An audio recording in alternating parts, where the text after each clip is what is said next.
ఈరోజు అక్షయ తృతీయ. ఫేస్బుక్లో, యూట్యూబ్లో నా యొక్క ఫాలోవర్స్ అందరికీ సుప్రీం ఫౌండేషన్ గాయత్రి గురించి 1+1=3 universe energy scientist B R Kodandarao మీతో శ్రీ మహాలక్ష్మి యొక్క ఆశీస్సులు, శుభాకాంక్షలు. అక్షయ తృతీయ అంటే అక్షయ అంటే క్షేమ కానిది, తృతీయ అంటే మూడు రెట్లు అన్నమాట, ట్రిపుల్ యాక్షన్ అన్నమాట.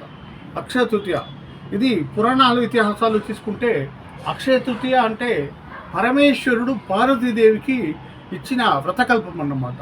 దాంట్లో ఏముందని ఒక శాస్త్రం అంటే, బ్రాహ్మణులకు, బ్రహ్మపుత్రులకు వేదాధ్యయనం చేస్తారు కాబట్టి ఆ వేదం రక్షించడానికి, ఆ వేదము క్షయము కాకుండా అక్షయముగా ఉండేట వరకు వాళ్ళకి స్వయం పాకంగానే ఇచ్చినచో ఈ దేశము, ఈ యొక్క వేదాలు క్షయము కాకుండా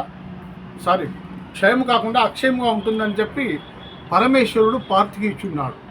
సో మన ఒక భారత పౌరుడిగా మనం ప్రతిరోజు, ఇప్పుడే నేను నా యొక్క సాధనలో భాగంగా తపస్సు చేసి మన భారతదేశము క్షయము కాకుండా అక్షయముగా ఉండాలని, నా యొక్క సనాతన ధర్మము క్షయము కాకుండా అక్షయముగా ఉండాలని, నా యొక్క హిందుత్వము క్షయము కాకుండా అక్షయముగా ఉండాలని.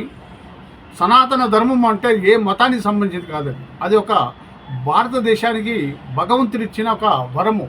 మన దేశ రక్షణకు పాటుపడుతున్న ప్రధాని నరేంద్ర మోడీ గారికి క్షయం కాకుండా ఆయన ఆరోగ్యంగా, అష్టైశ్వర్యంగా ఉండాలని, అక్షయంగా ఉండాలని కోరి ప్రార్థిస్తూ, మరియు వారి యొక్క మంత్రిత్వ శాఖ కూడా సుభిక్షంగా ఉండాలని, వారందరూ సుభిక్షంగా ఉంటే మనమందరూ కూడా సుభిక్షంగా హాయిగా నిద్రపోతామన్నమాట. అంత రక్షణగా ఆయన మన దేశాన్ని కాపాడుకొస్తున్నాడు.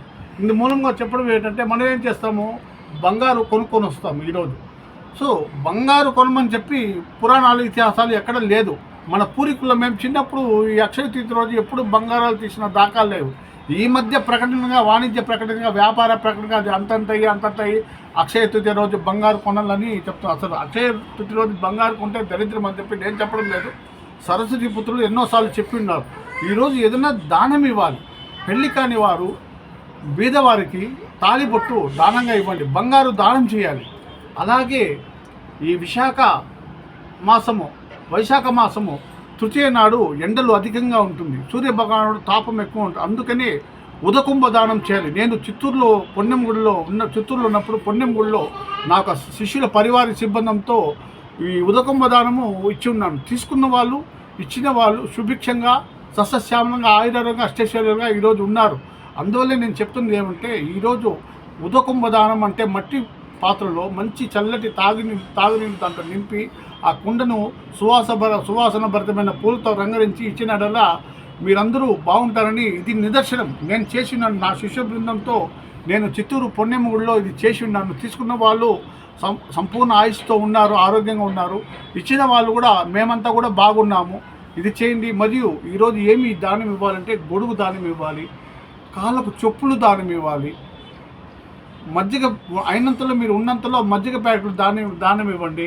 ఇవన్నీ చేసినచో మరి ఇంటికి ఏమేమి తెచ్చుకోవాలి అంటే, రాళ్ళు ఉప్పు లక్ష్మీదేవికి ప్రతీక. రాళ్ళు ఉప్పు తెచ్చుకోండి, కరివేపాకు తెచ్చుకోండి, ఎండుమిరపకాయలు తెచ్చుకోండి. అలాగే స్త్రీ దేశము సుసంపన్నంగా, సౌభాగ్యంగా ఉండాలంటే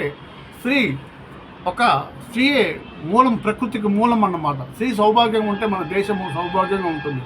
అందుకనే మన స్త్రీలు సుమంగళిగా ఎప్పుడు క్షేమగా, వారొక మంగళము, సుమంగళి, క్షేమ కాకుండా అక్షయంగా ఎప్పుడు నిరంతరం అక్షయంగా ఉండాలంటే ఈరోజు పసుపు కుంకుమ వితరణ ఇవ్వాలి, తాంబూలం ఇవ్వాలి, బ్రాహ్మణులకు దక్షిణ తాంబూలం ఇవ్వాలి. మరియు స్త్రీలు కూడా వాళ్ళ సౌభాగ్యము స్థిరస్థాయిగా, సంపన్నంగా, సుభిక్షంగా ఉండాలి అంటే స్త్రీలు ఈరోజు సాయంత్రం వేళలో వారొక పసుపు కుంకుమ వితరణ చేయాలి, తాంబూలం ఇవ్వాలి. స్త్రీలు సౌభాగ్యము, మనం ఏమైనా ఇస్తేనే ఈ ఫార్ములా సృష్టిలో మనం పొందగలుగుతాము.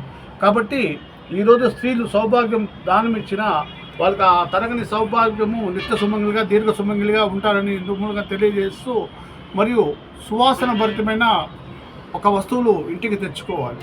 సో అందరికీ శ్రీ మహాలక్ష్మి యొక్క ఆశీస్సులు, శుభాకాంక్షలు. మరియు దేశ సైనికులు వారి ఒక వెపన్స్ అంటే ఆయుధాలు కొత్తవి కొని తెచ్చుకునే వల్ల అవి క్షేమ కాకుండా అక్షేమంగా ఉంటుంది. మరియు ఆర్ఎస్ఎస్ సిబ్బంది కూడా వారి పనిముట్లో అక్షయంగా ఉండాలి, క్షయం కాకుండా ఉండాలంటే ఆర్ఎస్ఎస్ వారి సిబ్బంది కూడా మన దేశ రక్షణ కోసం వారు పాటుపడేవారు కాబట్టి వారు కూడా వారి వారి పనిముట్లను ఈరోజు తెచ్చుకున్న మన దేశము భారతదేశము సౌభాగ్యంగా సౌసంపన్నంగా ఉండాలి.